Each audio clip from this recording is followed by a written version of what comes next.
সমুদ্র ও উপকূলের অভয়াশ্রমে মা ইলিশ রক্ষায় চলছে ২২ দিনের নিষেধাজ্ঞা। তবে প্রশ্ন উঠেছে নিষেধাজ্ঞার সঠিক সময় নিয়ে। নিষেধাজ্ঞার আগ মুহূর্ত পর্যন্ত যেসব ইলিশ ধরা পড়েছে তাতে ডিমওয়ালা ইলিশ বা মা ইলিশ ছিল না বলে দাবি জেলেদের। এর মধ্যে একটা মাছের পেটেও ডিম পেই নাই, তাই অবরোধ শেষে পরে তো ডিম হইবে, তখন তো আমরা ডিম সহ মাছ ধরা পড়বে। আমরা তো জাল ফালাইছি অবরোধের আগে, কিন্তু এমন কোনো মাছের ভিতরে একটা ডিম পেইলাম না যে এই মাছটার ভিতরে ডিম হইছে।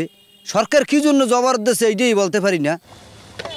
অধিকাংশ জেলেই বলছে গভীর সমুদ্র থেকে এখনও ডিম ছাড়তে উপকূলে আসেনি মা ইলিশ, বরং নিষেধাজ্ঞা শেষে ধরা পড়বে ডিমওয়ালা ইলিশ, যা নিষেধাজ্ঞার সুফল নিয়ে সংশয় তৈরি করছে। অবরোধ শেষ হওয়ার পর দেখা যাবে জেলেরা যে সময় মাছ ধরবে অনেক মাছই ডিম। আমাকে যে অবরোধ দিয়ে বই রাখলে আমাকে এই ক্ষতিটা কেন করলে। পরিসংখ্যান বলছে নিষেধাজ্ঞার সময় শতভাগ ডিম ছাড়তে পারে না মা ইলিশ। নিষেধাজ্ঞার সময় বাড়ানোতে ডিম ছাড়ার পরিমাণ ৩৫% থেকে বেড়ে বর্তমানে ৫২% এসে পৌঁছেছে। তবে গত ৫ থেকে ৭ বছরেও তা খুব একটা বাড়েনি। নিষেধাজ্ঞার সঠিক সময় নিয়ে প্রশ্নের জবাবে ইলিশ গবেষকরা বলছেন নিষেধাজ্ঞার ২২ দিনই ইলিশের ডিম ছাড়ার জন্য নির্ধারণ করেন না তারা। উপকূলে মা ইলিশ আসার পথ মুক্ত রাখতেও দেয়া হয় আগে ভাগে নিষেধাজ্ঞা। এই যে বিশাল জলরাশি ইলিশগুলো যে অঞ্চলে ডিম ছাড়বে ওই অঞ্চলে আগে তাদের এসে পৌঁছাতে হবে।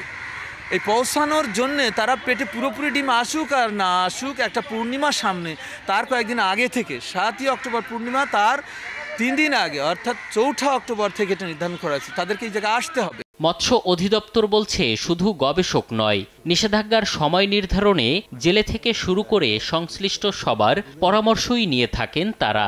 মাঠের যে অফিসার আছে তাদের পরামর্শ, আমাদের প্রকল্প থেকে যারা মতামত তাদের কথা, বাংলাদেশ মৎস্য গবেষণা ইনস্টিটিউট তাদের কথা, এইগুলো সমস্ত কিছু সবাই কিন্তু এই যে তারিখটা নির্ধারণ করা হয়েছে ৪ অক্টোবর থেকে ২৫ অক্টোবর পর্যন্ত, এই যে টাইমটা ২২ দিন, এটিকে সর্বোচ্চ সময় বলে বিবেচনা করা হয়েছে, বিদায় এই টাইমটা এখানে করা হয়েছে।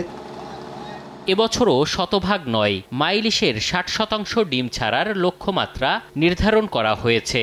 তাই নিষেধাজ্ঞার শেষ সপ্তাহেও যদি মা ইলিশ আসে ও ডিম ছাড়ে তাতেও লক্ষ্যমাত্রা পূরণ করা সম্ভব। এম এ আজিম, সময় সংবাদ, ঢাকা।